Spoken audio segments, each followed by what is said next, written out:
नमस्कार, आप देख रहे हैं प्रदेश का नंबर 1 और सबसे भरोसेमंद चैनल इंडिया न्यूज हरियाणा और मैं हूं रोहित सावल।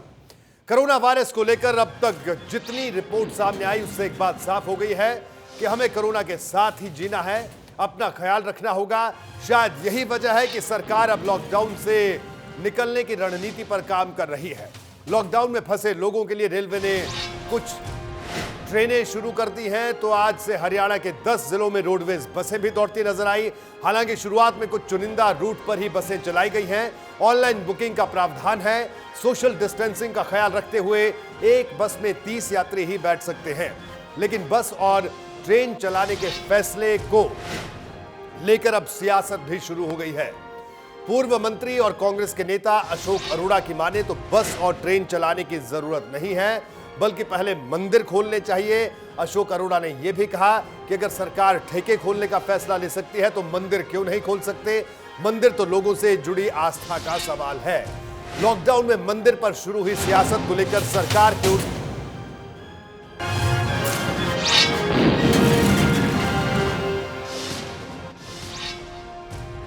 है, लेकिन सरकार सोशल डिस्टेंसिंग का ख्याल रखते हुए स्टेप टू स्टेप आगे बढ़ रही है।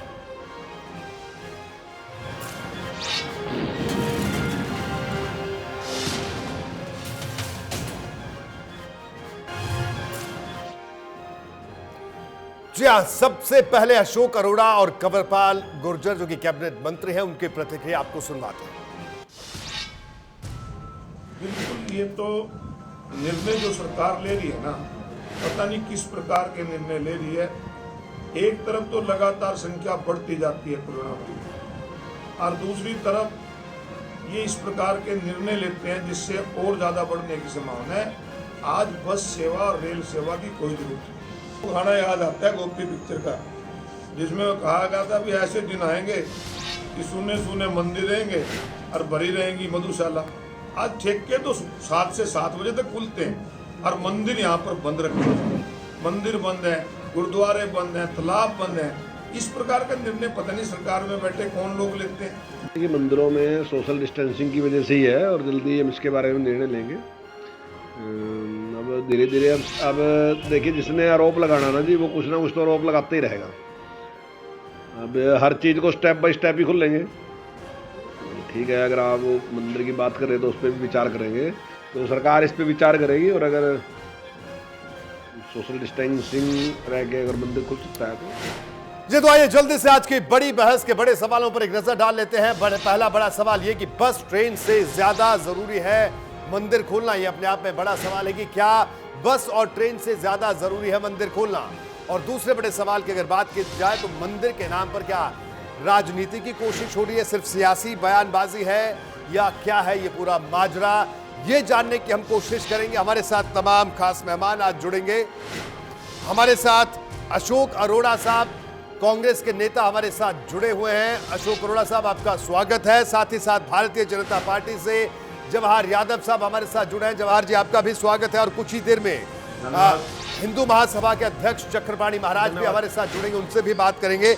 लेकिन सबसे पहले अशोक अरोड़ा साहब, आज आपका बयान आया और इस बयान से काफी हलचल भी पैदा हुई, तो क्या आप ये मानते हैं कि मंदिर खोलना ज्यादा जरूरी है बस और ट्रेन चलाने से पहले?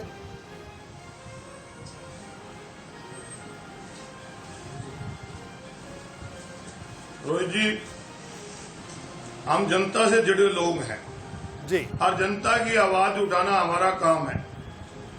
आज हमने प्रेस कॉन्फ्रेंस करके हमने, जहां सरकार ने ये फैसला लिया कि कुरुक्षेत्र जिले के 4 ब्लॉकों में धान नहीं उगाई जा सकती, आधी उगाई जाएगी, पंचायती जमीन पे धान नहीं उगाई जाएगी, उसके बारे में बात कही कि ये सरकार का फैसला गलत है, किसानों के हित में फैसला होना चाहिए। कोई भी फैसला लेने से पहले सरकार को ये सोचना चाहिए कि उस एरिया की भौगोलिक स्थिति कैसी है। जहां हमने किसान की आवाज उठाई, वहां जहां पर हम कुरुक्षेत्र में रहते हैं, कुरुक्षेत्र एक बहुत बड़ा धार्मिक स्थान है और यहाँ के ब्राह्मण तीर्थोद्धार सभा के लोग हमें मिले जी, और यहाँ के मौजूदा विधायक को भी वो लोग मिले कि हमारी रोजी रोटी की समस्या यहाँ पर सामने आ रही है। इस देश के अंदर करोड़ों ब्राह्मण परिवार ऐसे हैं जो मंदिरों से, तीर्थों से कर्म कांड करके, पूजा अर्चना करके अपने बच्चों का पेट पालते हैं। आज उनकी आवाज उठाना, अभी आज मैं आपको बताना चाहता हूं कि अभी आज ही एसडीएम पेवा ने ऑर्डर किए हैं कि पेवा सरस्वती पे 8 बजे से लेकर 4 बजे तक पूजा अर्चना हो सकती है। कुरुक्षेत्र के अंदर ब्रह्म सरोवर है जहां पर हजारों यात्री लोग आते हैं। आज एक तरफ तो सरकार कहती है कि जो सरकारी प्राइवेट कंपनियों में काम करने वाले लोग हैं, प्राइवेट दुकानों पर काम करने वाले लोग हैं, उन्हें नौकरी से नहीं हटाया जाए, उनकी पे घर बैठे दी जाए। परंतु कुरुक्षेत्र डेवलपमेंट बोर्ड ने आज वो 70 सफाई कर्मचारी जो अपनी जान जोखिम में डालकर, जो एक योद्धा है, जो एक सैनिक की तरह काम करते हैं, उनको हटाने का काम किया। आज मंदिरों में सुरक्षा गार्ड लगे हुए हैं। आज मंदिरों और तीर्थों से हजारों दुकानदारों का जीवन जुड़ा है, आज 3 व्हीलर वाले का जुड़ा है। तो हमारे लोगों की आवाज उठाना हमारा फर्ज है। तो मैंने इसलिए कहा था कि हरियाणा प्रदेश की सरकार या देश की दूसरी सरकारें राजस्व इकट्ठा करने के लिए ठेके खोल सकते हैं। तो जहां सरकार अपना राजस्व पूरा करेगी, आज करोड़ों लोग जो अपना पेट पालने के लिए इस बात को मांग उठाते हैं। हमारे सामने भारत के तीर्थ उद्धार सभा के राष्ट्रीय अध्यक्ष रहे श्री प्रकाश मिश्रा जी, उन्होंने मुझे कहा कि आप इनकी आवाज उठाएं। जयनारायण शर्मा संरक्षक हैं यहाँ पर तीर्थ क्रोध सभा के, विधायक जी को भी मिले, उन्होंने कहा कि मैं सीएम से बात करूंगा। तो लोगों की आवाज हमने उठाई है। मैं कोई किसी पार्टी का प्रवक्ता नहीं, जहाँ मैं मंदिर मस्जिद की राजनीति करता हूँ। मेरे तो लोगों ने जो आवाज उठाई, मैंने उसकी आवाज उठाई। ठीक है, अशोक अरोड़ा साहब ने बड़े विस्तार से अपनी बात रखी। जवाहर यादव साहब, अब आपका जवाब।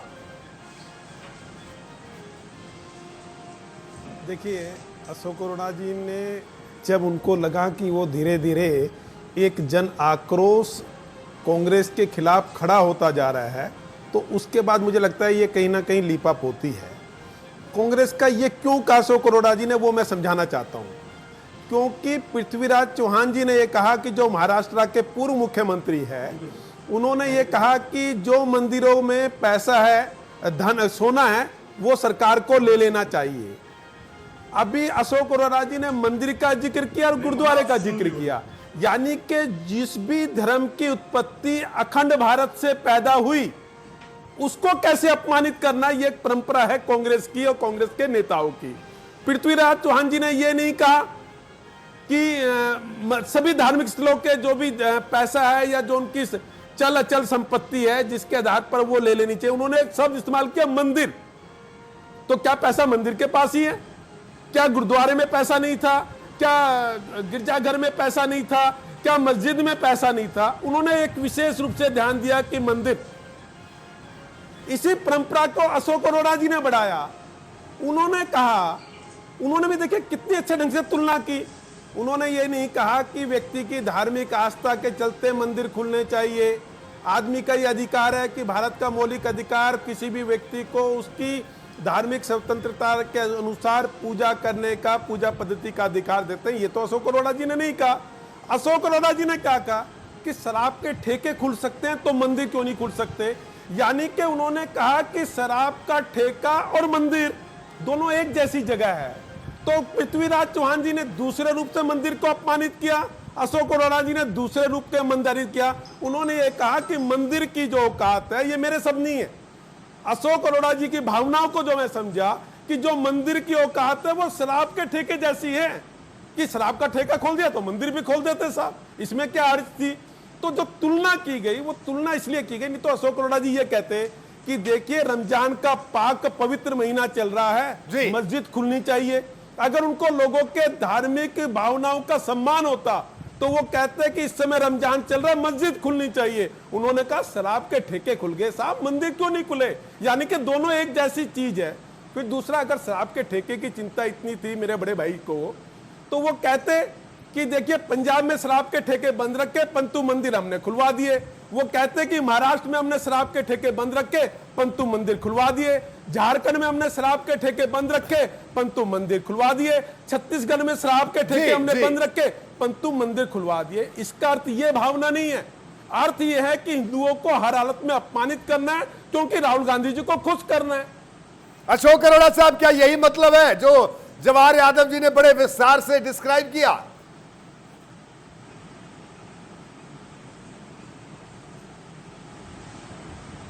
देखिए रोहित जी, जवाहर जी या भारतीय जनता पार्टी की ये राजनीति हो सकती है, मंदिर की, गुरुद्वारे की, मस्जिद की। हमारी जो आस्था है हर धर्म के अंदर है। मैंने पहले कहा कि हमारा काम लोगों की आवाज को उठाना है। जहां तक ये आस्था की बात करते हैं, आज आस्था अगर ये इस चीज का ध्यान रखते, अगर आस्था का ध्यान रखते, तो आज जो कोरोना पीड़ित लोग हुए हैं, अगर ये लोग आज देश के लोग, देश पे जब जब भी संकट आया है, देश के लोगों ने धर्म, जाति से, राजनीति से ऊपर उठकर देश के साथ दिया। कोरोना की लड़ाई में कांग्रेस पार्टी हो चाहे कोई दूसरे राजनीतिक दल हो, देश की सरकार के साथ हैं। 22 मार्च को जनता कर्फ्यू था, देश के लोगों ने उसका पूरा समर्थन किया, ताली और थाली बजाकर भी स्वागत किया। अगर 25 मार्च को लॉकडाउन फर्स्ट लगा, मेरा कहना रोहित जी एक ही बात है कि हम राजनीति इस धर्म की नहीं करते। मेरा कहना यह है कि अगर 25 को जिस दिन लॉकडाउन की घोषणा देश के प्रधानमंत्री करते हैं, अगर वो 22 को ही कर दी जाती, तो न देर शाम में जो श्रद्धालु फंसे थे, ना तो वो फंसते, ना जो स्टूडेंट फंसे थे, आज ना वो प्रवासी भारतीय मजदूर जो आज सड़कों पे चल रहे हैं। आज हमें दुख आता है कि वो भारत के निर्माता, जिनको 1 मई को तो मई मजदूर दिवस पर हम बधाई देते हैं, और आज उन्हें सड़कों पे मरने के लिए छोड़ दिया जाता है। मेरा कहना यही है कि इस प्रकार के निर्णय अगर लेते तो आज ये घटना ना घटती। आज कोरोना महामारी में पूरा देश साथ है। ठीक है जवाहर जी, आज भी मुद्दे से वही मंदिर की, वही हिंदू की, वही मुस्लिम की, इनकी सोच, मैं एक 10 सेकंड चाहूंगा रोहित जी। इनकी सोच, ठीक है, चक्रपाणी जी से, महाराज जी से पहले 10 सेकंड चाहूंगा। देश को धर्म और जाति के नाम पे बांटा जाए, इससे बाहर कहीं नहीं जाता। ठीक है, जवाहर यादव साहब क्या कहना है? अरोड़ा साहब का कहना है धर्म और मजहब की राजनीति और जाति की राजनीति करते हैं आप। देखिए, मुझे मेरे बड़े भाई साहब ये कह रहे हैं कि आप धर्म की राजनीति करते हैं।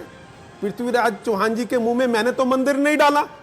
पृथ्वीराज चौहान जी ने कहा ना कि मंदिर के सभी धन ले लेना चाहिए, ये मैंने तो नहीं कहा। मंदिर सबका इस्तेमाल पृथ्वीराज चौहान जी ने किया। और अशोक अरोड़ा जी ने भी ये कहा कि शराब के ठेके खुल सकते हैं तो मंदिर क्यों नहीं खुल सकते। तो साहब, मंदिर का शब्द यहां भी अशोक अरोड़ा ने किया, जिसपे डिबेट हो रही है।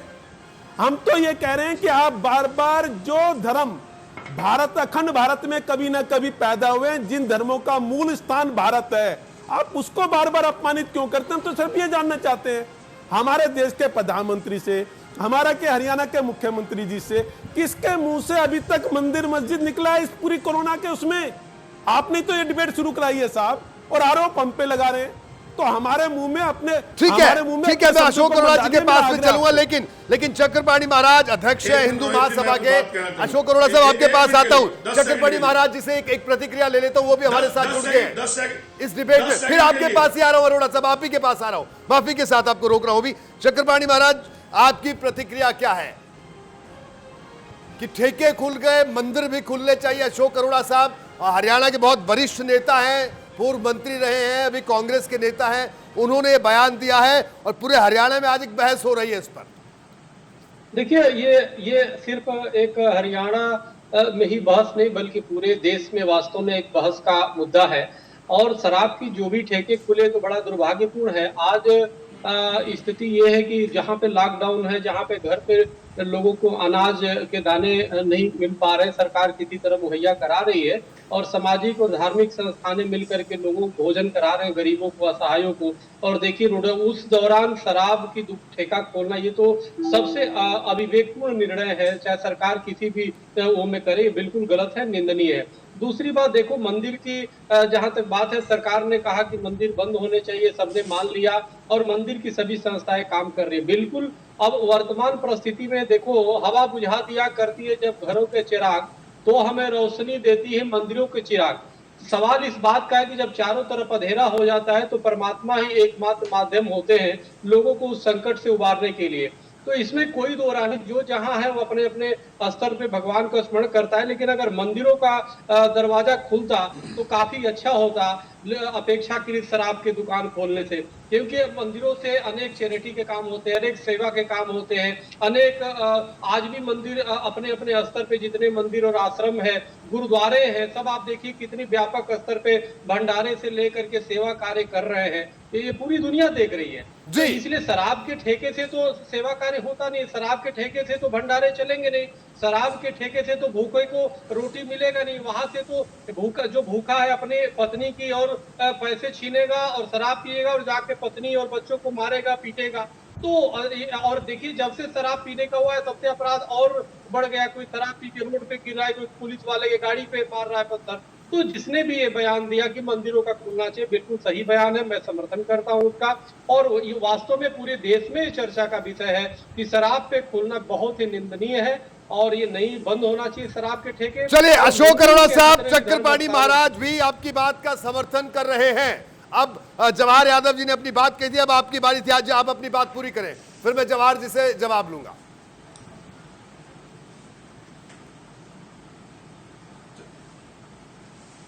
मैं यही बात कहना चाहता हूं कि हमने कोई इसकी तुलना ये कर सकते हैं, इनकी आदत है जवाहर जी की, इधर से घुमाएं उधर से शराब से कर दें, मंदिर की तुलना ये कर सकते हैं। परंतु हमने जो बात कही थी, हमने कहा था कि अगर सब्जी मंडी खुल सकती है, बाजार खुल सकते हैं, ठेके खुल सकते हैं, तो मंदिर गुरुद्वारे क्यों नहीं, जहां हमारी आस्था जुड़ी है।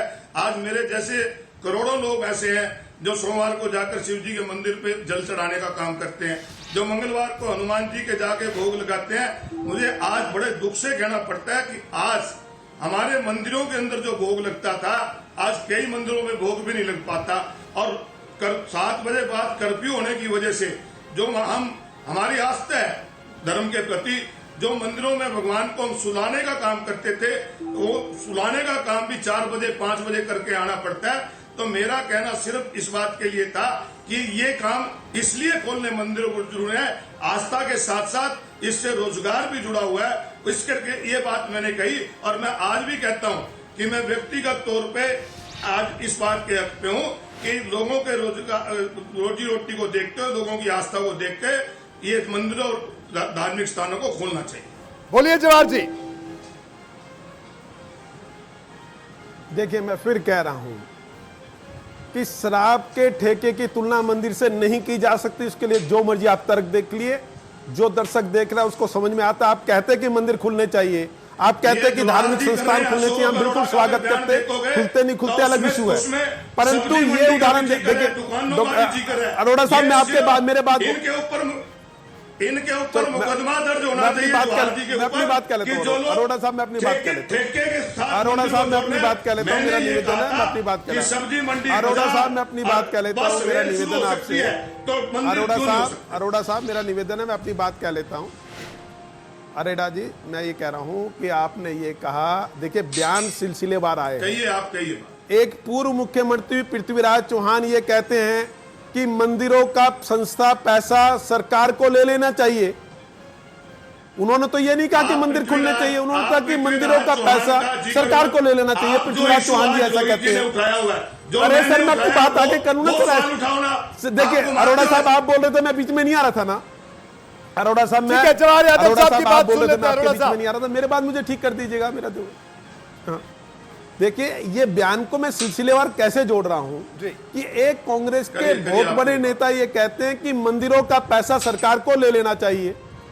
वो ये कहते, वो ठीक है कि वो बयान की आलोचना, परंतु वो ये कहते अगर वो धर्मनिरपेक्ष होते तो वो ये कहते कि मंदिर, मस्जिद, चर्च सबके पैसे ले लेने चाहिए। मंदिर ही क्यों कहा कि मंदिर के पैसे ले लेने चाहिए? मैं पृथ्वीराज चौहान जी को अभी भी सुन रहा था एक नेशनल चैनल पे, वो अपनी बात के लिए अडिग थे। सेम उसकी परंपरा में दूसरा कदम बढ़ाया कि अगर ठेके खुल सकते हैं तो मंदिर क्यों नहीं खुल सकते। आप ये कहते हैं कि कुछ संस्थान खुल गए हैं तो फिर मंदिर भी खुल जाने चाहिए, ये तो नहीं कहा।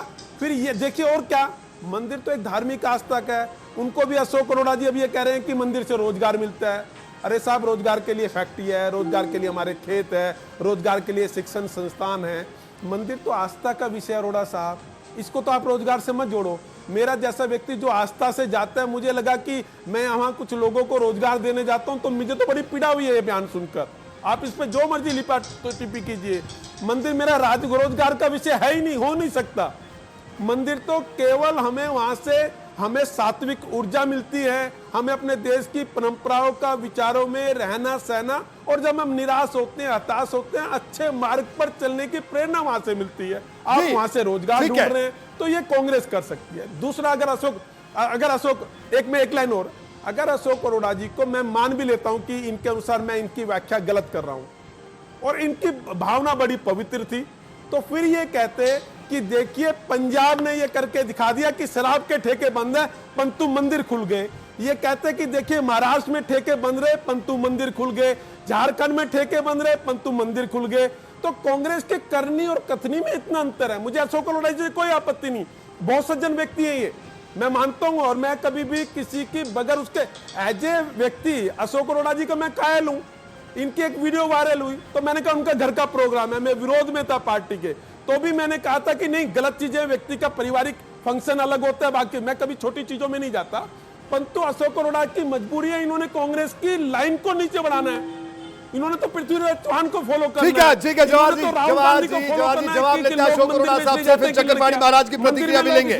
जी अशोक अरोड़ा साहब जवाब दीजिए। तो इनकी तो मजबूरी है कि कांग्रेस को फॉलो करना है। आपका प्रश्न मुझसे नहीं, अशोक अरोड़ा साहब, अशोक अरोड़ा जी जवाब दीजिए। रोहित जी, आप जवाहर जी को नहीं, मैं रोहित जी आपसे कहता हूं कि मेरी जो आज प्रेस कॉन्फ्रेंस थी इनको पूरा सुना देना। मैंने उसमें बाजार का, सब्जी मंडी का, बस का, रेल का, ठेके का किया। ठेके के साथ मंदिर को जोड़ना इन्होंने जोड़ा है। इनके खिलाफ ये खुद इस चीज की माफी मांगे कि इन्होंने खुद मंदिर को जोड़ा। मैं मान सकता हूं कि जवाहर जी के लिए मंदिर खोलना, तीर्थ स्थान खोलना, रोजगार की समस्या नहीं हो सकती, परंतु इस देश के करोड़ों ब्राह्मण परिवार और उनके साथ साथ वहां पर सफाई करने वाले कर्मचारी, वहां पर सुरक्षा करने वाले कर्मचारियों का रोजगार जुड़ा है, निश्चित रूप से जुड़ा है। और अगर वो गरीब ब्राह्मण जो लोगों के लिए आस्था करता है, लोगों के लिए पूजा पाठ करता है, कर्म कांड करता है, अगर उनके बच्चे भूखे पेट सोएंगे तो निश्चित रूप से बहुत बुरी बात होगी। मैं इसमें कोई ना पार्टी की बात करता, ना मैं ये घुमा सकते हैं क्योंकि ये पार्टी के प्रवक्ता है। मैं तो एज ए इंसान के रूप में जो लोग मुझे मिले, एज ए पब्लिक मैन के रूप में मैंने उनकी आवाज उठाई। जहां मैंने कहा कि मैंने किसानों की जीरी की आवाज भी सरकार के सामने उठाई। जब बाजार नहीं खुले थे, मैंने जब भी कहा था कि छोटे दुकानदार के लिए रोजी की समस्या, उनकी दुकानें भी खुलनी चाहिए। तो मैं हमेशा वो लोगों की आवाज उठाना अपना कर्तव्य समझता हूं और मैंने समझा। चक्रपाणी महाराज, क्या कहना है आपका? क्या भारतीय जनता पार्टी से जो जवाहर यादव जी हैं उनकी बात से आप सहमत हैं, या जो अशोक अरोड़ा साहब कह रहे हैं उससे सहमत हैं कि रोजगार भी जुड़ा है, तमाम चीजें? जवाहर यादव जी ने एक बात बहुत अच्छी बात कही कि मंदिर कोई रोजगार का स्थान नहीं है। बिल्कुल सही बात है, मंदिर रोजगार का स्थान नहीं है बल्कि आस्था का स्थान है और आस्था ही मुख्य विषय है। और अगर हम मंदिर खोलने की मैं भी अगर काफी सरकार से मांग कर रहा हूँ तो आस्था को लेकर ही कर रहा हूँ। और मैंने पहले भी बताया कि जब सभी दरवाजे बंद हो जाते हैं तो परमात्मा ही एकमात्र स्थान है, परमात्मा का स्थान ही एकमात्र वो स्थान है जहां से हमें वो सब कुछ सहूलियत मिल सकता है, हमें सभी समस्याओं के निराकरण मिल सकता है। रही बात देखो पृथ्वीराज चौहान जी की जो बातें, अभी एक और मैं टीवी पे इस पे वो कर रहा था, आप ये देखो उन्होंने खुद प्रधानमंत्री कोष में जो दान देना चाहिए उन्होंने 1 रुपया कोटी कौड़ी नहीं दिया और मंदिरों की संपत्ति को कह रहे हैं कि जी वो दे दिया जाए। सवाल इस बात का है कि आपको एक तो प्रधानमंत्री कोष पे खुद विश्वास नहीं है, दूसरी मंदिरों की बात वो करते हो, और तो ये बड़ा दुर्भाग्यपूर्ण है। कहीं ना कहीं मंदिरों की संपत्ति, जबकि आज भी वर्तमान में मंदिर और आश्रम सबसे ज्यादा सेवा कार्य में लगे हुए हैं, लेकिन फिर भी कहीं ना कहीं एक एजेंडा के तहत जानबूझ के ऐसा किया जा रहा है ताकि जो सनातन धर्म के मंदिर है उसके कोष खाली हो जाए। लेकिन चक्रपाणी महाराज, एक सवाल का जवाब दीजिए। मैं जवाहर यादव जी से ये सवाल लूंगा। अशोक अरोड़ा साहब ने कहा, अशोक अरोड़ा साहब कुरुक्षेत्र से आते हैं और कुरुक्षेत्र हरियाणा में बड़ा तीर्थ स्थल है, तो बहुत सारे लोगों का रोजगार भी जुड़ा, इस बात से हम इनकार नहीं कर सकते। तो इनका सवाल ये है कि साहब मंदिरों को खोल देना चाहिए ताकि, ठीक है आपकी आस्था का भी सवाल है। एक 5 सेकंड के लिए जी चलिए बोलिए अरोड़ा साहब, फिर मैं चक्रपाणी महाराज से जवाब लूंगा। जी बोलिए। रोहित जी 5 सेकंड के जी। मैं ये कह रहा था कि आज ही 70 सफाई कर्मचारियों को कुरुक्षेत्र डेवलपमेंट बोर्ड ने इसलिए हटा दिया कि हम आपकी तनख्वाह नहीं दे पाते, क्योंकि आज यहाँ पर आने वाले भीड़ कम है।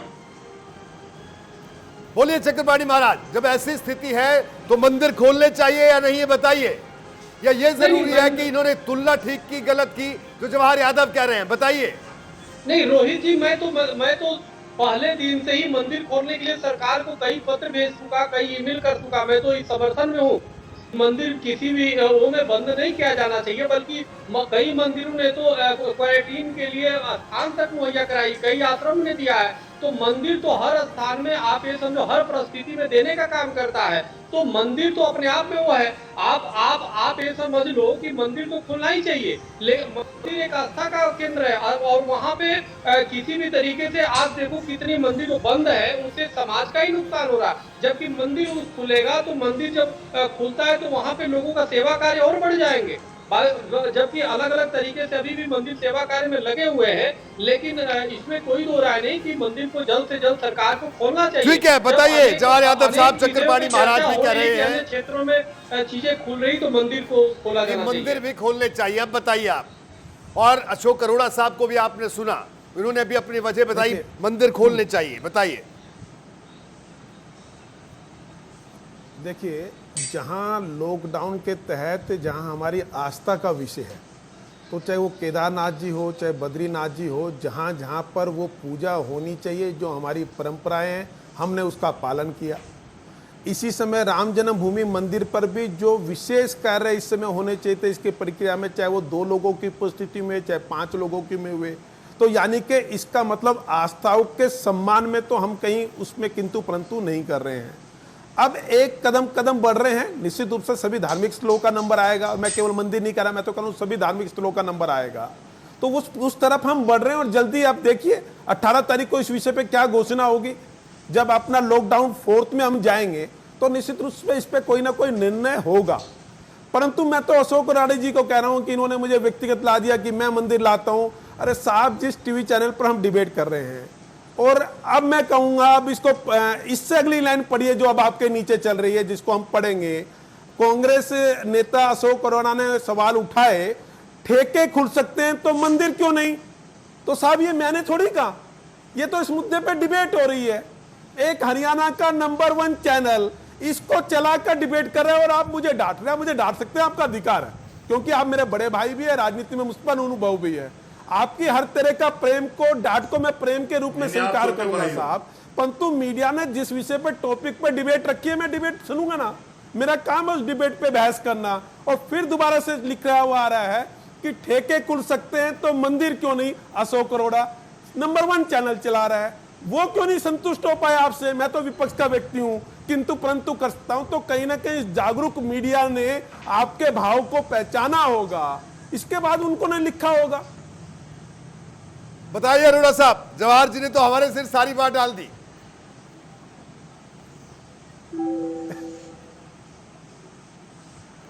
नहीं, आप देखिए, मीडिया जो है हमारे प्रजातंत्र का चौथा स्तंभ है। ये क्या दिखाता है, क्या लिखता है, उसकी स्वतंत्रता है।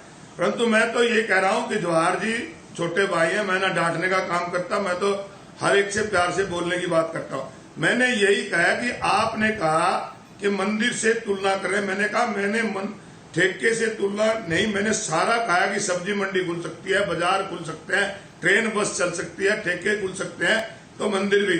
निश्चित रूप से महाराज जी ने जो बात कही कि इस कोरोना महामारी के अंदर जो धार्मिक संस्थाओं ने और सामाजिक संस्थाओं ने जो काम किया, वो उसको तो हम सैल्यूट करते हैं उन लोगों को कि उन लोगों ने अपने से बढ़कर आज जो काम किया, गरीब आदमी को खाना खवाने का, चाहे गुरुद्वारे की बात करें, मंदिर की करें या सामाजिक संस्थाओं की करें, उन्होंने निश्चित रूप से इसमें काम किया। हम उनको सैल्यूट करते हैं और ऐसे लोगों को भगवान और शक्ति दे कि और काम करें।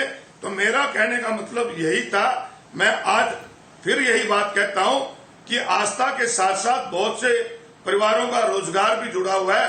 और जवाहर जी से कहूंगा कि आपकी राय मांगी हुई है सरकार की, कि आप प्रदेश के मुख्यमंत्री से भी कहें और आपके चैनल के माध्यम से भी मुख्यमंत्री जी से कहूंगा कि जहां किसानों की जीरी लगाने के फसल का है, आप रीच और चार्ज के और सोर्सेज जोड़िए, आप दादूपुर नलवी नहर को चालू कीजिए, आप सरस्वती को चालू कीजिए, परंतु इनको जीरी लगाने से न रोके। इसी प्रकार उसे अनुरोध करूंगा कि आप मंदिरों और धार्मिक स्थलों को खोलने की इजाजत दें, ताकि लोगों की आस्था भी बना रहे और लोगों का रोजगार जो जुड़ा हुआ है वो उसके साथ। जवाहर जी, देखिए, इसे कैसे बढ़ाया जाता है किसी चीज को। कल तक तो कहते थे कि गेहूं नहीं खरीदा जा रहा, सरसों नहीं खरीदी जा रही। आज 65 लाख मीट्रिक टन गेहूं खरीद लिया, तो अशोक अरोड़ा जी अब अगले कदम पे बढ़ गए कि जीरी कैसे लगेगी। यानी कि कुल मिला के आलोचना है। तो आज ये तो कर दीजिए कि सरकार ने 65 लाख मीट्रिक टन खरीदा है, इसके लिए तो श्री मनोहर लाल जी को बधाई दे दीजिए। अब आपने एक अगली किया कि इसमें तो घेर नहीं पाए सरकार को, तो एक कदम आगे बढ़ जाओ कि जीरी कैसे उगेगी। सर, जीरी भी अपने टाइम पे उगेगी, चिंता नहीं कीजिए। लेकिन जवाहर जी दादीपुर नलवी सर जी, अरोड़ा साहब का कहना है कि एक मिनट एक लाइन और जी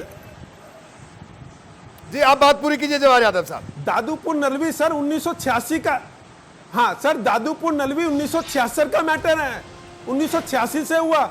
आप 2000 की सरकार में परिवहन मंत्री थे, कुछ नहीं हुआ दादूपुर नलवी पे। क्या किया दादूपुर नलवी पे? 2005 में कांग्रेस आई, उसने जमीन का अधिग्रहण करना शुरू किया, वो केवल 6 लाख रुपए प्रति एकड़ शुरू किया, सारा मामला कोर्ट में चला गया। कुछ शाखा है उसकी आपके हमारे उस समय के आदरणीय मुख्यमंत्री जी ओम प्रकाश चौटाला जी ने खत्म कर दी। उसके बाद दूसरे आदरणीय मुख्यमंत्री श्री भूपेंद्र सिंह हुड्डा जी आए, उन्होंने बाकी 118 में से 100 ब्रांचेज उन्होंने खत्म कर दी। अब जिन ब्रांचेज से दादूपुर नलवी ने काम करना था, पानी को जगह पाने का, वो एक डंठल बन के रह गया। जब वो एक डंठल बन के रह गया, जिसकी मिट्टी गायब कर दी गई, वो अपने आप में गबन हुआ। उसमें अशोक अरोड़ा जी का कोई रोल नहीं, ये ठीक है, अब ये उस पार्टी में चले गए, बात अलग है, पर उस सरकार में शामिल नहीं थे। साहब, दादूपुर नलवी की आपका कोई जिम्मेवारी नहीं बनती। हाँ, दादूपुर नलवी का हमने विकल्प निकाला। ठीक है जवाहर जी, मैं चाहूंगा कि हम डिबेट के आखिरी दौर में हम अपने मूल विषय पर वापस आए। बिल्कुल, और जो ये तमाम बातें थी, एक छोटी सी प्रतिक्रिया मैं अरोड़ा साहब की इस पर ले लेता हूं, क्योंकि आपने तमाम सवाल उठाए हैं, फिर हम वापस से इस पर आएंगे और चक्रपाणी महाराज की प्रतिक्रिया लेंगे। अरोड़ा साहब।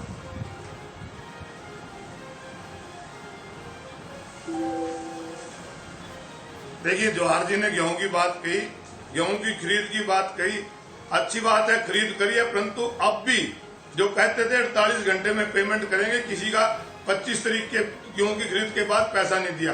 एक सेकंड के लिए मैं आपसे सिर्फ 10 सेकंड लूंगा। दादूपुर नलवी नहर का जिक्र इन्होंने किया।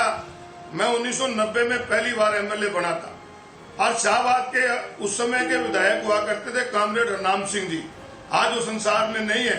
तब से हमसे लेके इसकी आवाज उठाई और हमने जब सरकार में थे, चौधरी ओम प्रकाश चौटाला ने इसका शिलान्यास किया और चौधरी भूपेंद्र सिंह हुड्डा ने इस नहर को बनाया।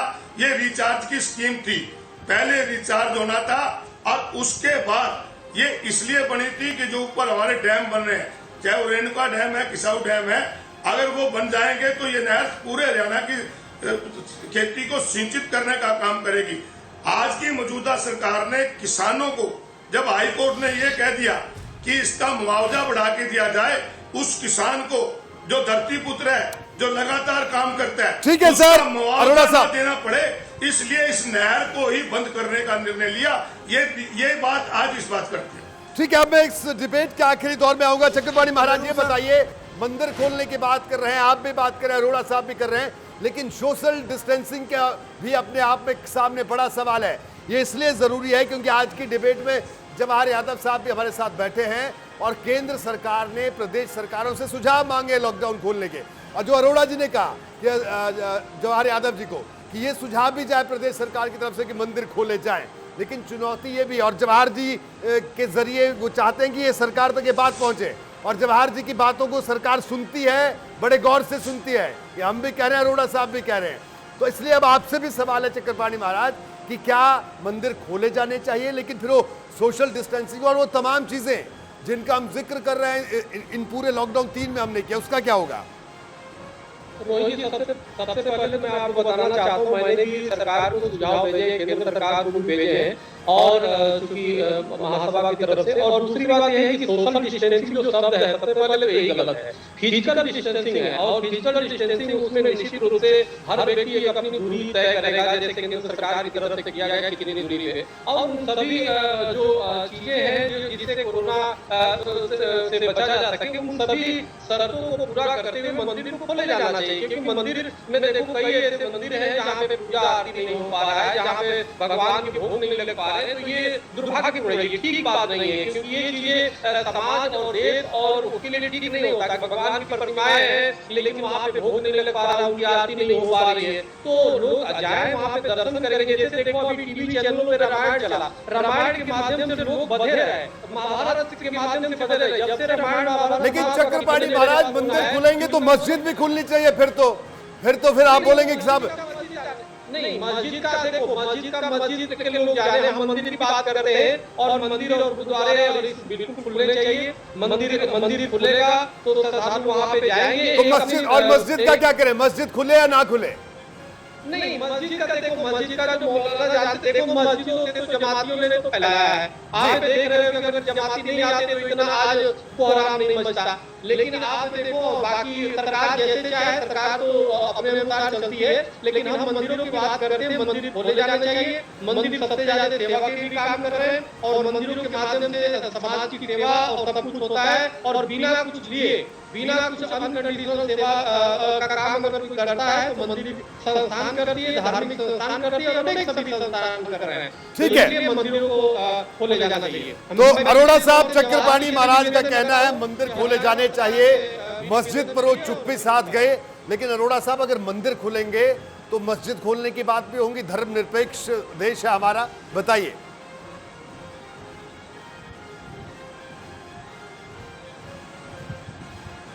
मेरा कहना ये है, महाराज जी की अपनी भावनाएं हो सकती हैं, सारे धार्मिक स्थान खुलने चाहिए। जहां तक सोशल डिस्टेंस की आपने बात कही है, ये बहुत जरूरी है, हर एक के लिए बहुत जरूरी है। भारत सरकार के द्वारा जो भी उसमें पालना हो, चाहे मंदिर की बात करें, मस्जिद की करें, गुरुद्वारा गिरजाघर की करें, सभी उसका पालन करें। और आपके चैनल के माध्यम से एक मेरा सुझाव हो रहा है कि जो 7 बजे से लेके सुबह 7 बजे तक का कर्फ्यू है, एक तरफ तो हम चाहते हैं कि कोरोना से लड़ने की क्षमता बढ़े, इसका टाइम भी 8 से 5 या 6 करना चाहिए, ताकि लोग सैर करें, अपनी इम्यूनिटी बढ़ाएं और इस लड़ाई, इस कोरोना महामारी से लड़ने की क्षमता बढ़ाने का काम करें। जी, जवाहर यादव साहब।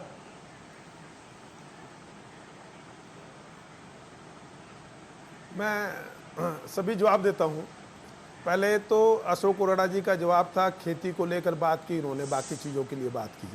तो अभी मैंने इसी बीच अपने जो कृषि मंत्री है जेपी दलाल जी, उनका ट्वीट निकाल लिया है, जिसमें जेपी दलाल जी लिखते हैं कि 65 लाख मीट्रिक टन गेहूं और 6 लाख मीट्रिक टन सरसों खरीदी जा चुकी है। किसानों को गेहूं के लिए 3,921 करोड़ रुपए व सरसों के लिए 1,240 करोड़ रुपए का किया गया भुगतान। अब मैं इसमें करता हूं, जो अरोड़ा जी के को बताऊंगा इनके कारण कहां में दिक्कत आई। मुख्यमंत्री जी का स्पष्ट रूप से मानना था कि किसानों का पैसा डायरेक्ट किसानों के अकाउंट में जाना चाहिए। जो हमारे आड़ती भाई है उनको 2.5% आड़त मिलती है, वो उनको मिलनी चाहिए, वो सरकार देती है, सरकार का काम है। तो अशोक अरोड़ा जी के पार्टी के मुखिया श्री भूपेंद्र सिंह हुड्डा जी क्यों अड़ रहे थे बार बार कि नहीं किसान को सीधा नहीं मिलना चाहिए? वो क्या भाव है? क्यों कांग्रेस नहीं चाहती कि किसान का पैसा, वो कांग्रेस क्यों चाहती है? कभी राजीव गांधी से कांग्रेस क्यों नहीं बाहर निकलती कि हम 1 रुपया भेजते हैं तो व्यक्ति को जाते जाते 15 पैसे मिलते हैं? अरे साहब, हम 1 रुपए की जगह 1 रुपए डायरेक्ट किसान के खेत में अकाउंट में डालना चाहते हैं, तो किसान कांग्रेस का क्या हित है? अगर हम आड़त की आड़त नहीं दे रहे, अगर हम आड़ती की आड़त नहीं दे रहे, आप हमें फांसी पे लटका ठीक है।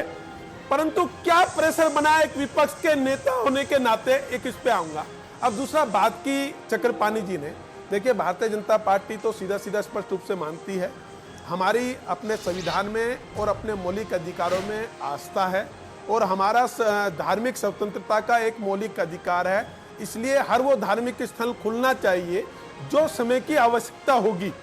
अगर कोरोना की लड़ाई में कुछ बंद हो सकता है तो सारे धार्मिक स्थल बंद हो सकते हैं। अगर किसी को खोलने की आवश्यकता है, जैसे हमने खोले ही ना आस्था के चलते, हमने केदारनाथ बद्रीनाथ वहाँ की जो परंपराएं थी उनको नहीं रोकने दिया, चाहे वो 5 लोगों की उसमें उपस्थिति में हुई, शारीरिक दूरी रखते हुई, वो सब हमने किया ही, क्योंकि वो हमारी आस्था का विषय है। परंतु चक्रपाणी जी ने यह विषय ठीक उठाया। मैं अशोक अरोड़ा जी की इस बात से सहमत नहीं हूं कि सारी धार्मिक संस्थाएं अच्छे काम करती है। देखिए, मैं जमात शब्द का इस्तेमाल कर रहा हूं, मैं मुस्लिम शब्द का इस्तेमाल नहीं कर रहा। तो कुछ जमात जैसी भी धार्मिक संस्थाएं हैं, उन पर तो आपको चेक लगाना ही होगा ना साहब। हमें दिया है मौलिक अधिकार, हमारे धार्मिक, परंतु हमारी धार्मिक आस्था किसी के लिए मुसीबत ना बने, यह भी संविधान कहता है। इसलिए आपको मुसलमान मस्जिद में जाए, बिल्कुल स्वीकार है, मैं उसको हक में मानता हूं। जिस दिन मंदिर खुलेंगे उस दिन मस्जिद भी खुल जाएगी, गुरुद्वारा भी खुल जाएगा, चर्च भी खुल जाएगा। परंतु जमात जैसी संस्थाएं को यह छूट नहीं होगी कि वो कोरोना फैला सके जी। तो इसलिए इसके कारण कई बार ऐसी समस्याएं आती है, तो उसका मूल्यांकन होना चाहिए। धार्मिक आस्था में मैं मानता हूं, और लॉकडाउन 4 में मुझे लगता है धार्मिक संस्थाओं के मामले में छूट निश्चित रूप से मिलेगी। और जब मैं धार्मिक संस्था शब्द इस्तेमाल करता हूं तो वो हर धर्म के लिए है, ना कि किसी एक धर्म के लिए। माइनस जमात। जी अरोड़ा साहब, फाइनल कमेंट, वक्त कम है, क्या आप सहमत हैं जवाहर यादव जी के फाइनल कमेंट से? देखिए, मैं फाइनल कमेंट्स देना चाहता हूं। जवाहर जी ने सबसे पहले तो गेहूं की पेमेंट का जिक्र किया, चौधरी भूपेंद्र सिंह हुड्डा की बात कही कि ये आड़ती के खाते में क्यों देना चाहते हैं। आज वो संसार में नहीं है।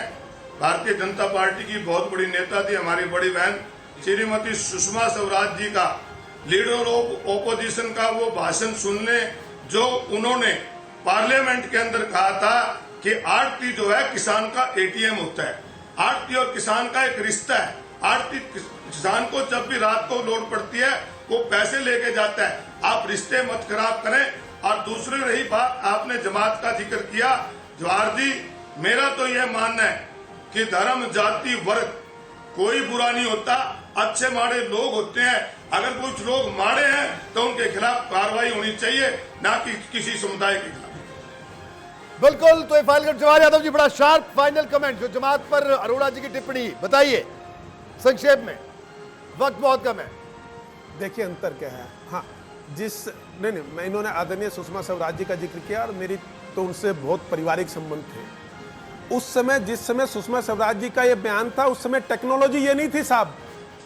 और सुषमा स्वराज जी ने कहा कि उनके रिश्ते कौन तोड़वा रहा है। परंतु क्यों कांग्रेस, एक लाइन सर, एक लाइन सर, अरोड़ा जी मेरे बात बोलना सर प्लीज, एक मिनट भाई साहब, मेरे बात, समय खत्म हो जाएगा, मेरे बात बोलना जी, वक्त कम है। देखिए, अशोक अरोड़ा जी और कांग्रेस क्यों देश के किसानों पर यह विश्वास क्यों नहीं करती कि अगर उसने किसी का लोन ले रखा होगा वो चुकाएगा।